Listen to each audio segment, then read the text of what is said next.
In this video, I'm going to show you how to paper trade on Webull Desktop. So the first thing you want to do is you want to open up your Webull for desktop just like this. And then here on the left hand side, you can see a bunch of different things. Now over here, this dollar icon is paper trading. So you want to click on paper trading, but if you don't see this, there could also be like a more option over here. So it should say like more, and there's going to be a dotted icon. Click on that and then click on paper trading, and this is what you're going to see. Here you then have to select your layout. Now you have a bunch of different options. You can either go for blank paper layout, you can go for stock trading, day traders, options, or starter or futures over here.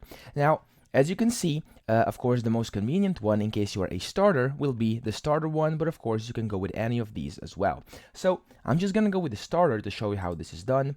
And then once you click this, there we go, it's gonna basically pop everything up that you may need. Now here, to actually see the paper account details, you'll have to first log into your account. So click login over here, and then you can sign in with either your phone or your email, and then just of course put in your details or sign in with Google or Facebook depending on what you created your Webull account with. Now you can alternatively also scan the QR code with your Webull app to log in, click over here, and you'll be good to go.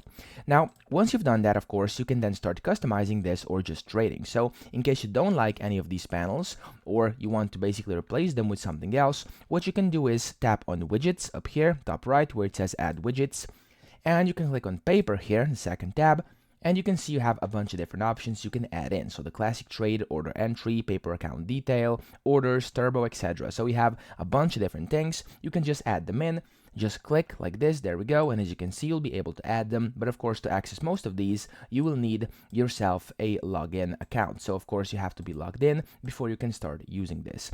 Now, that's pretty much it. That's how to paper trade on Webull Desktop. I hope this video helped you out. If it did, please subscribe to the channel and help me out as well.